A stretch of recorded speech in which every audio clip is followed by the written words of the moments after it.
Hi, it's Kathy with Art Zone. I'm going to show you some techniques that we use for our most popular tree. Our most popular tree during our events is the coil tree. So a lot of people will call them our snake tree also. You see the inside here, there's all these little coils. We've got two sizes. This is our small, and then we have our large one here.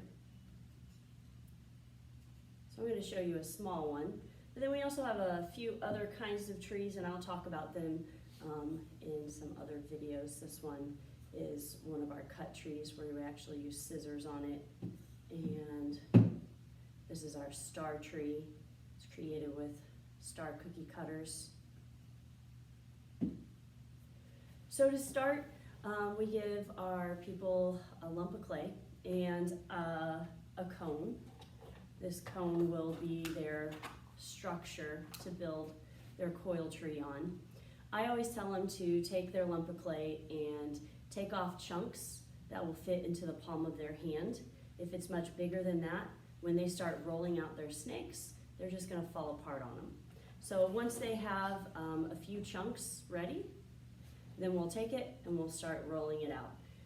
This is another part where I remind people the slower they go, pay attention, the nicer that snake's gonna come out. A lot of kids will try and go really, really fast, and then their snakes, they just break apart and they don't know what's going on. So getting them to go slower and just apply pressure from the palm of their hand, not their fingers. Fingers just seem to apply too much pressure, and then your snakes start to break. So I always tell them to roll that snake out until it is as thin as their pinky. So they'll put their pinky right next to that snake. If the snake is thicker, then they need to keep rolling.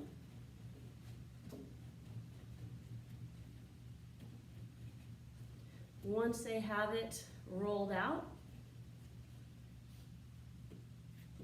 I take just a little water and run it down the snake. This will help it stick together since we're not going to slip and score. I know that's always seems a little tricky not to do, but I find this will work just fine for what we're doing since these are just decorations. So we're going to take it, start that snake around the bottom.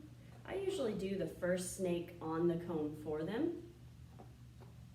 as it comes back around. This is where you want to show them how to blend the ends together. So anytime they start a snake, they need to blend it into, and anytime they end a snake, they need to blend it down. Ideally, your snakes are not going to end where they began. Unfortunately, this one came a little close. When that happens, it starts to create this dip. So if that's happening a lot, then I'll try and get them to make different size snakes if that's causing it. But now I already rolled out a few snakes, so you wouldn't have to take as long watching me roll them out.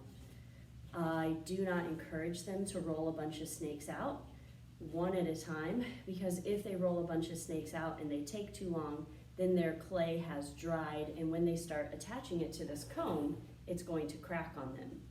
Now, wherever they ended their last snake, they're going to start their new snake, slightly overlap it, remind them to blend it down. That's really key to these not falling apart. And making sure that your snake, as you're applying it, is actually hugging that cone. I also tell them as they add snakes to just slightly push it down. If they don't, they're going to cause little holes. Like right now, I've got a little hole started. So I'm going to uncoil that for a minute and go a little slower on that part. Pushing it down. There. This one did not end in the same area, and that's really what I want. But once again, we've got to blend this down.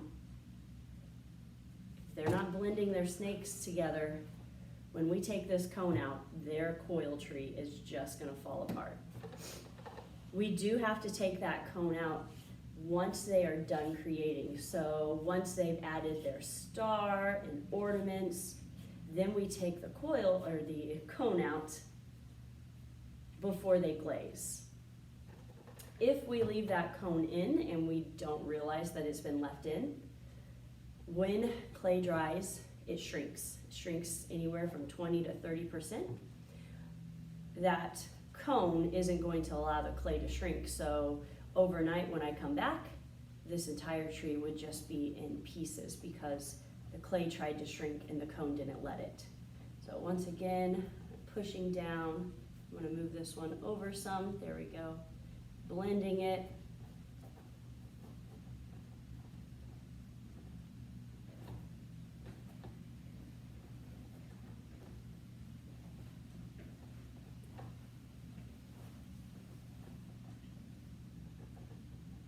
We've almost made it to the top of that tree. Blend that end in. Now with our bigger trees, our bigger coil trees, I try and tell them that on the bottom, they'll actually use coils as thick as their thumb. And then slowly as they start moving up, they're gonna switch midway to coils, snakes that are as thin as their pointer. And then by the top, they should be using coils that are as thin as their pinky.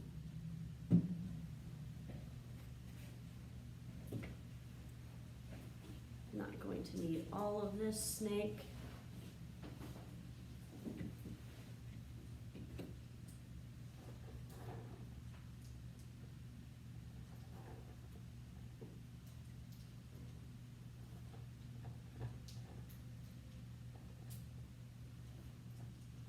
I do want to keep going until I don't see that cone anymore.